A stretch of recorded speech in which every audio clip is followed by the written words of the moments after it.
shots. Please welcome onto the pitch the match officials and the players of Dover Athletic and Aldershot Town.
Well, Gary, back to winning ways.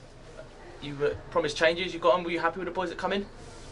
Yeah, I was pleased. I was pleased for the group of players. You know, I thought we controlled the game really well. We started off on the front foot, hit the crossbar after, I don't know, a minute or so. Yeah, I was really pleased with the performance. And one of them changes was new boy Adam May. He's certainly made an instant impact, hasn't he, with 2 goals today, and he hit the bar in the first minute. He's a good player. He's a good player. He's playing for, you know, a massive club in Portsmouth. He's played, you know, League 2 football, League 1 football. He's a good player. He's a talented player, and we're delighted to have him. Was how did the move come about then? Did you obviously you were in contact with him from your time at Portsmouth? Was he a player you kept tabs on throughout his career? Yeah, I knew him from my time when I was at Portsmouth. Obviously worked with him before on the training ground, knew what a good player he was, and obviously put a call into Kenny Jackett down there, who I know really well, and thankfully he's allowed us to have him for a loan period, so we'd like to thank Kenny and obviously Portsmouth for allowing that to happen. And there's another good win today and a clean sheet as well. You happy you decided saw out any threat from Dover? Yeah, I was pleased for Coley. He come back in, kept a clean sheet. First half he done well. He made a couple of good saves at, you know, important times. Carly Osborne coming in with his leadership and that made a difference for us as well. So them 2 experienced players, but everybody to a man, they should be pleased with what they've done today. And there certainly wasn't a big crowd today, but they got behind the boys, and I think the ones who have missed out have missed a very good performance. Was there a good togetherness between just everyone, the whole club today? Yeah, look, for the supporters that come, they got right behind the team, so we've got to be pleased with that. It was not the best of days weather-wise, but they missed a good performance, the ones that didn't show up. But the atmosphere in the dressing room was very good, positive afterwards, and look, I'm pleased for a young group of players that they've put in a performance and got a result. Yeah, and I think that's probably our first minute 1 to minute 90 good performance throughout the whole game. Are you pleased? Are you hope that can kick on to Tuesday night? You're always looking for that, but you know, there's going to be ups and downs during the course of the season, and you know, we've not had the best of starts, and there's no denying it, there's no getting away from it, but we've got a talented group of players here, and we have to be realistic of where we are at this moment in time, and I'm just pleased for them today that they got the win that they deserved. Okay, well, cheers for your time, Gary. Thank you. Thank you. I'm here with Chris Kinnear, a 2-0 defeat at Aldershot. First of all, Chris, your thoughts on the game, please? Very disappointed. Both goals came much the same way. We talk about half-time, and you know, same thing happened. But that's part and parcel of it. We've got to learn from that, not feel sorry for ourselves, and move on. You know, it's been very difficult for us, so we just got to pull our sleeves up and get going. Do you feel like you're having to say the same thing after each performance? Well, I mean, we are taking time to learn, and again, we've always been able to do that. But I mean, first thing Gary said to me when I saw him there, he said, "Blimey, is this what happens every year when you've got to build your side, new side all the time? It isn't easy. I mean, they've found it hard, but they're a good club, and we're a good club. So we've got to find solutions, both of us." Fans will say, well, you know, fans will say and are saying they don't think the squad is good enough. How do you respond to comments like that? Well, again, you know, we've got to get better. There's no doubt. I mean, you lose players, don't you? But each individual's got to worry about his game, and we've got to do everything. The coaching staff have got to do everything to improve their game and get better results. The $1 million question is, Chris. Spent too much time with Matt Gerrard. Chris, how do we get out of this? Oh, just not feel sorry for ourselves. You know, 1 or 2 heads might drop, but again, I keep saying, you know, it's no good feeling sorry for yourself because no one else will feel sorry for you.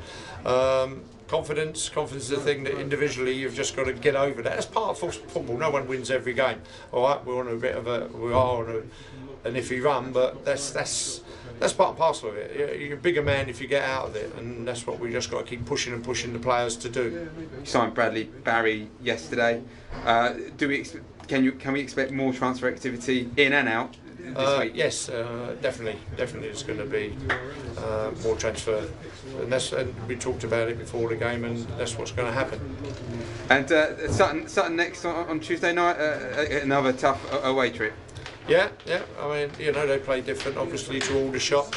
and different surface, but that's part of football, isn't it? You have to overcome it. You know, I suppose in December you're going to have to play on a bit of icy pitches, so no good worrying about it. You just got to pull yourself together and get on with it. Now, you've been a manager for a long, long time. Have you experienced anything like this? Well, it has been difficult, I must admit, but you know, as I say, not going to run away and hide from it. You got to just face up to it, and everyone's got to pull together. I mean, there's no being unpleasant to each other. I'm sure everybody's giving the best they can. Maybe it's we do have to sort of change personnel a little bit, but that's part and parcel of football, isn't it? And do you expect to be the man at the helm to lead Dover out of this? Well, I would like to think so, but again, that's not down to me. But it won't be that through the lack of trying. You know, we've done a lot together, and it hurts me as much as the supporters, the directors, chairman. So you know, I've put a lot into this club, and I don't want to see it struggling. But you know, you're going to go through struggles occasionally, but we've got to find ways of moving on and be successful like we have been the last 5 years. Any immediate ideas, or is it purely from a personnel point of view, that's the immediate focus? Well, I mean, obviously it's immediate, but then we've got to obviously plan long term as well. So, you know, we've got to get a plan together and work through it, all of us. I mean, as long as everyone's pulling the same way in a very difficult league, but you know, it's difficult for everybody. We'll get out of it, I'm sure. Thank you very much, Chris. Thank you.